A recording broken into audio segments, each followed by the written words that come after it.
it was in the NWSL Challenge Cup. But we start with big transfer news that affects all of Europe. Juventus and Barcelona confirming the swap deal is done. Miralem Pjanic heading to Barcelona. Arthur heading to Turin. 72 million euros plus 10 million. Apparently what Barcelona will get, all that includes Pjanic being valuated at 60 million euros. We welcome in Sid Lowe, Julian Laurent for more. Sid, what do we make of this move? 82 million euros for a guy that Barcelona seems not to need. Sounds like pretty good business.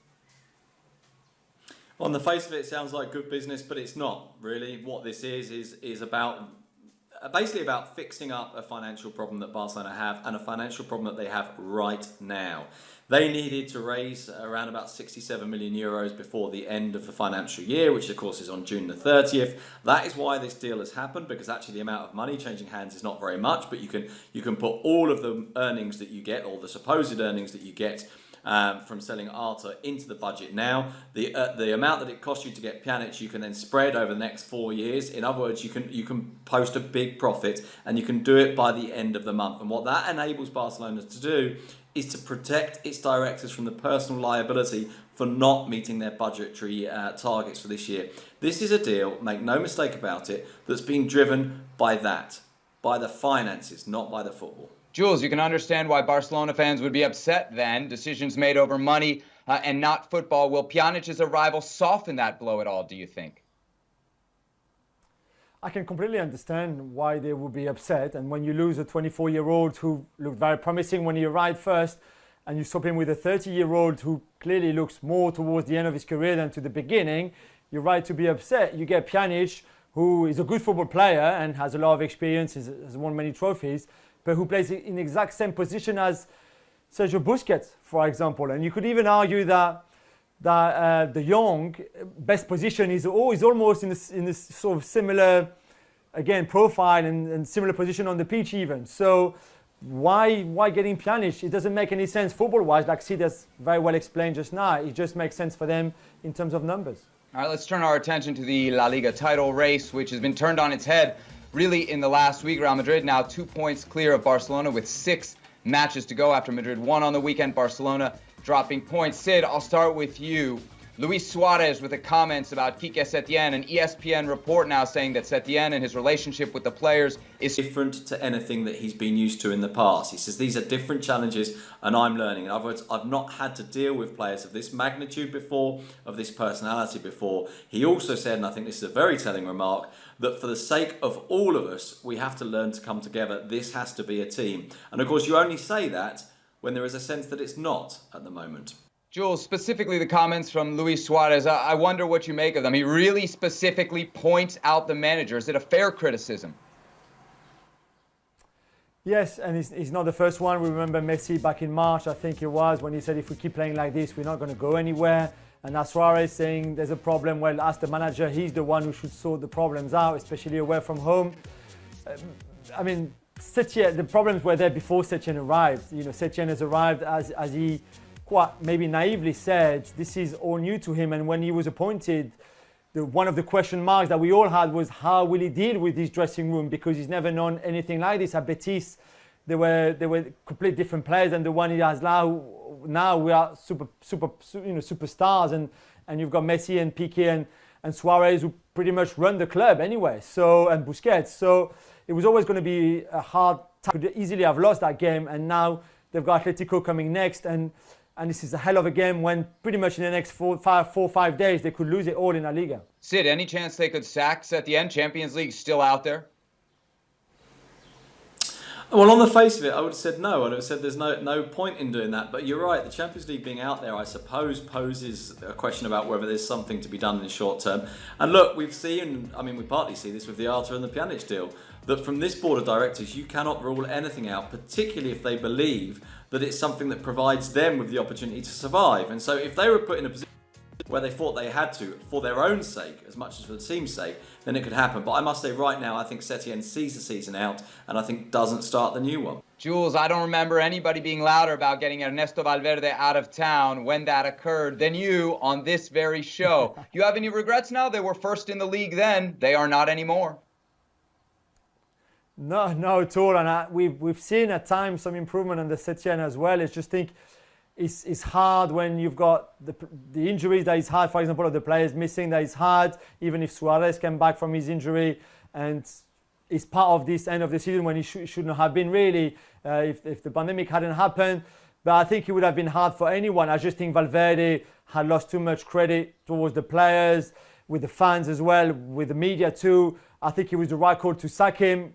Bringing Setién, I don't think was the first choice. As we all know, Xavi was the first one. They even went all the way to Qatar to try to convince him to come at the turn of the year. That didn't happen. So then Setién was maybe not even the second choice, because Ronald Koeman probably was the second choice. So, it was not really the guy they wanted in the first place to replace Valverde. But listen, there's 6 games to go. There's the Champions League. It's still not completely over. But certainly they will have to play far much better and be far more united than we've seen in the last 2 games. Sid, if Barcelona had a bad weekend, Antoine Griezmann had a... Great, but that's a really minor part of Antoine Griezmann's responsibilities at Barcelona. I think there are far, far bigger questions at play than whether or not he slightly turned his body during that free kick. He shouldn't have done, no, that's true, but it's not the end for him. I think that the situation for him is much more serious than that, in truth. It's about whether there's a place in the team, about whether you can construct a team in which he works. And of course, he will be thinking that he hopes there's a very significant change in the summer, and that whoever comes in as manager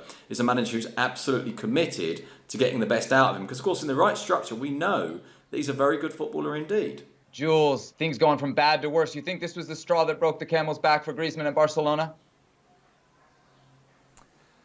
I don't know. I feel for him, as I've said many times on the show, and I'm keen to defend him, because one, he's played out of position, and if you play Griezmann wide, you can't expect him to have the same performances that he had at Atletico with France, where he plays as a second striker, for example. That's the first point. The second point is, okay, on the wall, should have done better or not turn his back. But then let's not forget, we can all say that it was the wrong move for him and the wrong move for Barcelona, but it's a bit too late now to say that. I think they should all find a way of making it work for him, for the team, for the fans, for the club, also for someone like Messi and Suarez, who don't seem that keen on playing with him, but who surely knows that if Griezmann performs well, he's in the benefit of everybody at the club. Right then, guys, other side of the title race, Real Madrid, incredible back heel. He's a wonderful footballer. He brings others into play. He's been really, really important. I guess we don't yet know whether they have Benzema dependency, because we haven't seen them without him, and we haven't seen how they would struggle without him performing, because actually, unlike with Messi, when he hasn't been at his best this year, other players have sometimes stepped up. So we've seen good performances, for example, from Vinicius. We've had moments from Rodrigo. We've had good performances from the midfielders. I think if you had to choose a best player in the Real Madrid team this year, you'd have a choice between maybe Casemiro, maybe Cruz, maybe Benzema, maybe Ramos. And so there's 4 players there. If you had a choice in the Barcelona team, apart from the goalkeeper, and of course the goalkeeper is always, if you like, a different case, it is Messi and nobody else. So in that sense, the dependency on Messi, I think, is still greater than the dependence that Real Madrid have on Karim Benzema. Jules, he's so good right now, inarguably one of the best players in the world, yet it seems so unlikely that he'll ever play again for the French national team. Does that frustrate you? Yeah, I find it frustrating. I understand why Didier Deschamps has made that call, and we all know the off-the-field issues that Karim had with Mathieu Valbuena in the last 4 years. Could Deschamps moves on? Could he move on? And bring him back? Maybe, but this is a team that won the World Cup without Karim Benzema, and if you bring Benzema in, you need to change a lot of things that has been working so well for them. So it's a tricky one. I get that. I just think it's crazy, really crazy, to prevent yourself from having such a talent in your team, whatever team you're managing. And I think Deschamps must sometimes think, God, he still would be good to have him in our squad, which I think is true. I mean, this season I think he's incredible. He will be 33 in December. And for me, he's had the assist of the season, as we saw this weekend, and the goal of the season, as we saw against Valencia as well. And for someone like him, I think he's just wonderful. Back to Real Madrid real quick, Sid. Eden Hazard, I mean, this is a player we were told was in amazing shape. He was going to make the difference over this stretch run. It doesn't seem to be the case. How do you explain it?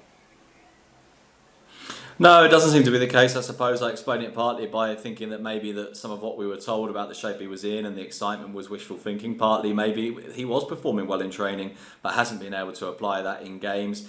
I feel a little bit like this season is a write-off, and maybe the question is how he can come back in the summer, whether he can be fully fit for his second season and a season where he's fully fit all the way through, because of course he's had injuries and those haven't been his fault, and there's been a couple of times when it's looked like he was going to play really well and it just kind of hasn't quite happened. So I don't think it's time to give up on his Real Madrid career, but maybe this season. Although that said, we're still talking about 6 games left in La Liga, and basically the key games in the Champions League still to be played. Imagine he has just 2 great games in Champions League, say a quarter-final and a semi-final, or a semi-final and a final, and I think we'll look back on this season and say, yeah, that was worth it. That's the thing, Jules. It really would only take something special in that Champions League that everybody's going to be watching, and we'll forget the struggles of Eden Hazard, won't we? Yes, you're right, and I think he's got that in him. We saw against Valencia already, a lot of brilliance for him in that game. Him and Benzema, the way they're linking up, they get on very well off the pitch as well. They're very good friends, and you could feel it's not that far, but maybe the lack of fitness that he didn't have earlier in the season is sort of catching up a bit, or he's a bit struggling because of that. But you could tell it's not far, and you're right. In the Champions League against Man City, for example, in that second leg, whenever that happened, wherever that happened, he could have that moment of brilliance that qualifies his team. Same in the remaining 6 games of La Liga as well. He could have a decisive action, movement, goal, assist at some point that will tip the La Liga towards Real Madrid and win it for them. So I still think that Zidane believes a lot in him, and I think everybody still should, because he was very unlucky with injuries, very unlucky in a way with the pandemic arriving, although that enabled him to still be playing now. Otherwise, he would have missed the end of the season. So I still think we could expect and probably will see more good moments from Eden Hazard between now and the end of the season. Sid, one more bit of transfer news involving Real Madrid. Achraf Hakimi reportedly going to be sold to Inter Milan. This is one of the best young right backs in the world. He's 21 years old. Why wouldn't Real Madrid hold on to this player? Yeah, I think it is difficult to find an answer to that. I guess the answer resides in the fact that Dani Carvajal is still young enough and consistent enough to know that he's going to be first choice. And then, of course, you have to look at it, I think, through the perspective of the player himself. And Achraf has probably looked at that and thought, I'm not going to be guaranteed minutes. I'm not going to be guaranteed to be a starter. And that right now is what I want. And so when you reach that position, then, of course, Real Madrid, yeah, they can force him to stay, but there's really not a lot of sense in doing so. And I guess you reach the point where you decide, okay, the best thing to do is to get a good deal for him now, to get the money, and to part on good terms. And who knows, maybe he comes back one day. But as we understand it, there's unlikely to be a buyback option. So this is the end. And I must confess, I think, seen from Spain at least, it's a real pity. All right, thanks, Sid. Thanks, Jules. As well. Chelsea, Arsenal will face Manchester City, so we could have a Manchester derby, a London derby, depending on who gets through to the final. For more, we welcome in Frank LeBeuf, Stevie Nicol. Stevie, I'll start with you. I don't know if it's the timing on the schedule, the big 6 matchups, but it seems like the FA Cup is getting a little bit more shine right now. You agree? Listen, I think because of the pandemic and everything else, you've kind of probably forgotten that this is what happens most years. You know, we talk about what teams are going to be playing. Is it going to be the first team? Is it going to be a mix? And then when we get to the quarter-final stages, then everybody wants to win the FA Cup, and that's where we are. You know, we saw some decent games in the quarter-finals. Now we've got historically 4 teams with huge histories, and so it looks all rosy, and indeed it will be great. I'm certainly looking forward to both games. So yeah, I think because of what's going on, you've forgotten about what happens in the past. And as I said, what's happening today is what's happened previously. The big boys, when it comes to the end, get there. Frank, I know you love the FA Cup. It seems like it's getting a little bit more attention this year, doesn't it? Yes, definitely, Sebi, because of the names that you have in the semi-final. I mean, you said it. We have 2 big games with maybe a derby in a final. I mean, I had the chance to win the FA Cup twice, and it's absolutely a fantastic trophy to get, and the most followed in the world as a cup. so domestic cup. So everybody has an eye on it, and it's so nice for the clubs to win it. And especially, I think, for Manchester United, for Arsenal, or for Chelsea, it would be a fantastic plus and something special for them. For Manchester City, I think it's different, where it's kind of they have to win it, like that they can get a domestic trophy before hoping for Champions League trophy. But they have to win it because they couldn't win the Premier League. For the others, it's more than a plus, because I think they don't have the teams to fight for the first place in the Premier League. So it can be a fantastic ending for those three. Stevie, let's put Manchester City, Pep Guardiola aside for just a second. The other three managers, Lampard, Solskjaer, Arteta, who of those three do you think needs the validation more that this trophy would bring?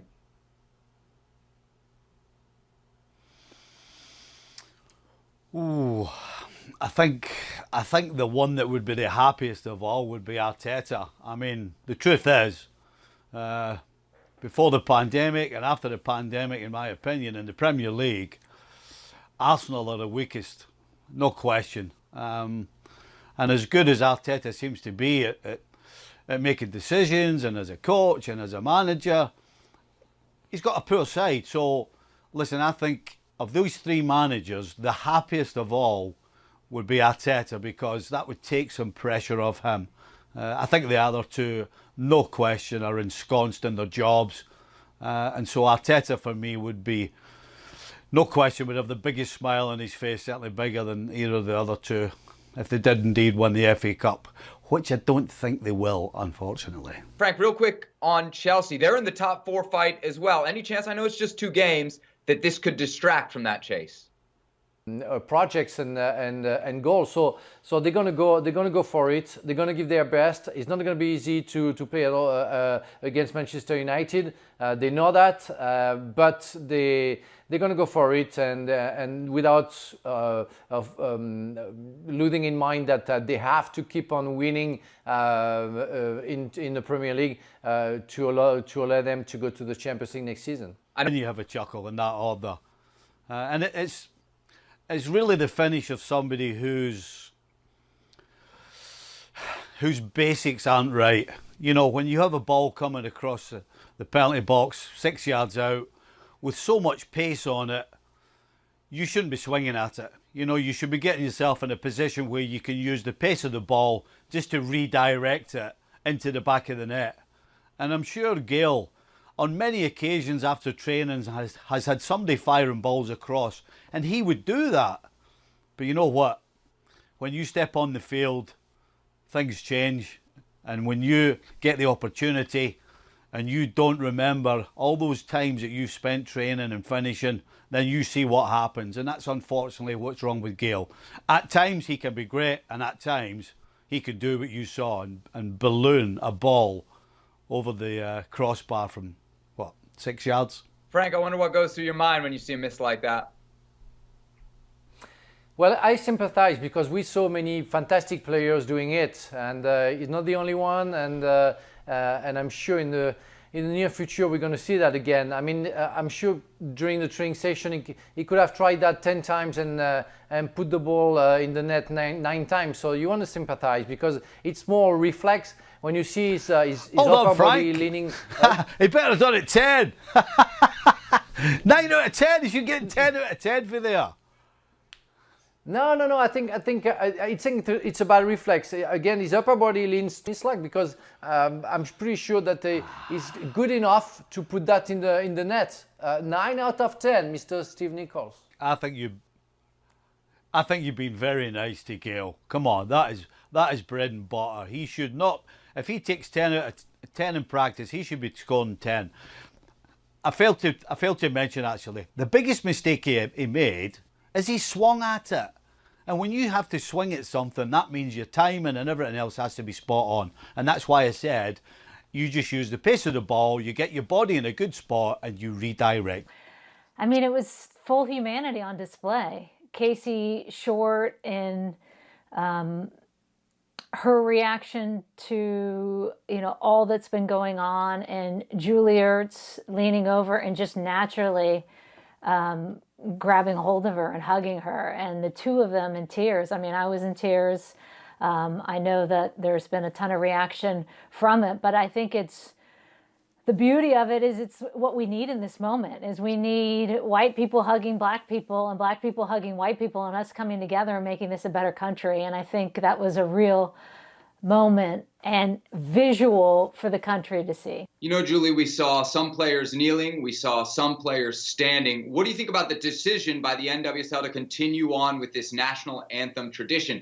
I would just suggest it seems to be creating a potential conflict within dressing rooms. Yeah, within locker rooms. Well, the thing is, and Sebastian, you know very well, that there aren't many leagues left that are actually playing national anthems before club matches. And I am all for national anthems being played before international matches. So when you're playing for the United States and you're playing for your national team, you should have your national anthem before that game. But I don't see the purpose of them playing it before every single club match. And if you look at those rosters, I mean, just look in that first game, you had Ireland, you have the United States, you have Brazil, you have players from Costa Rica, you have players from Canada. I mean, there's all these different countries represented. Maybe you do it for the final, or maybe you just do it for the opening game on bigger occasions. But I don't think you need to do the national anthem for every single club game going forward. NWSL was one of the last ones to hold on to this. I think MLS as well. Julie, I wonder what you make of the format, because with Orlando Pride dropping out, we went from 9 teams to 8. Everybody is going to make this knockout round. Effectively, what you have here is a preseason. You do, and they need it. You can see that.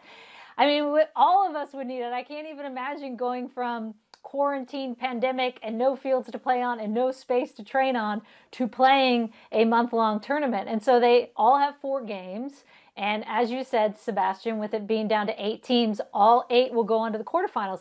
The interesting thing is they're playing for their seed, right? They're playing for where they will fall in that list and in that ranking as they go into the quarterfinals. But then it's a 1-game match, and it's you win or you go home. And so you never know, as we know in soccer, what's going to happen in that.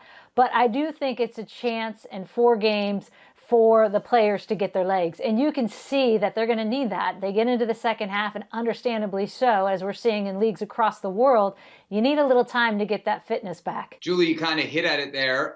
What was your impression of the quality this weekend? There are obviously a lot of reasons why we might lower our expectations, but when folks point to the NWSL, they call it the best women's league in the world.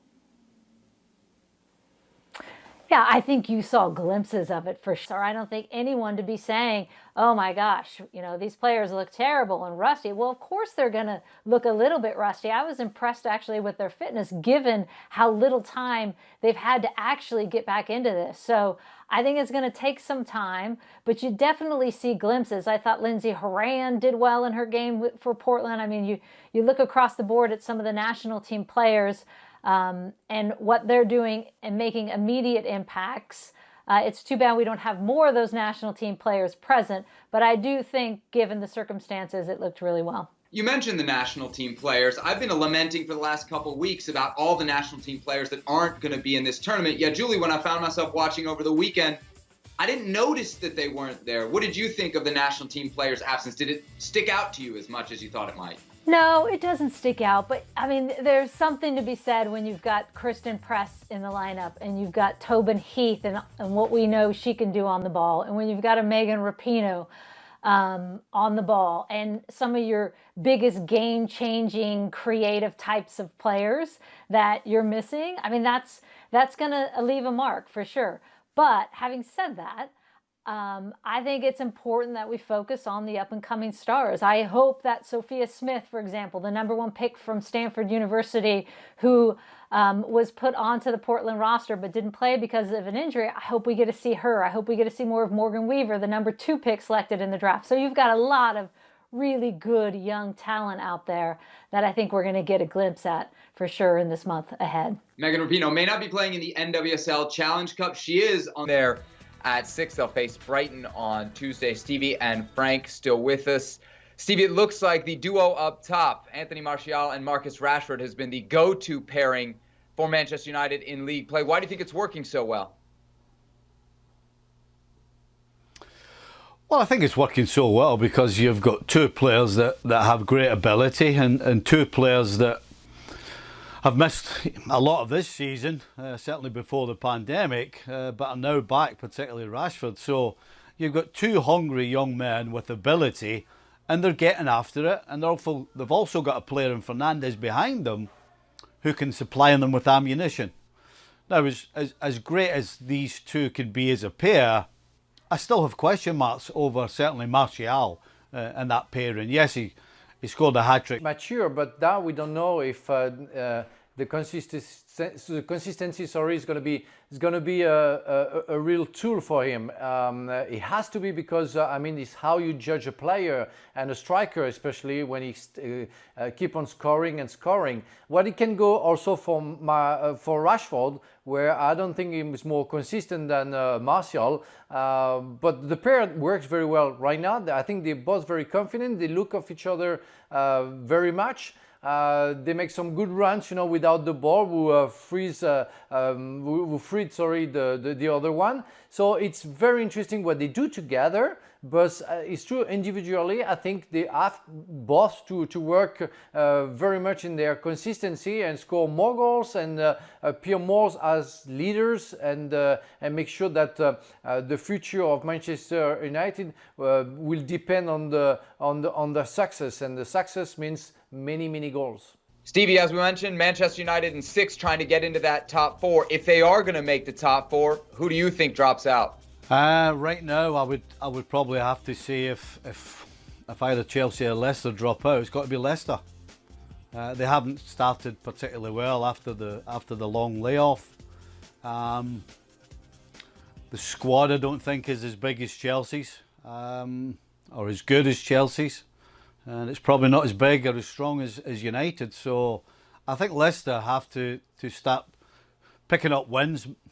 Not just points. I thought if they consistently picked up points, then that would be enough for them to stay in the top 4. But United are looking as though they can go and win games. So I think if any of the two, I'm going to have to go with Leicester. Frank, are Leicester vulnerable? Yes, they are. I think Stevie said everything. I mean, they didn't start well after the pandemic. They don't seem to react. We saw quite good first half against Chelsea because Chelsea didn't have the A team, let's say. But when Lampard made some changes for the second half, we saw a different game, and it seemed that Leicester is not as good as it's been like before March, and it's going to be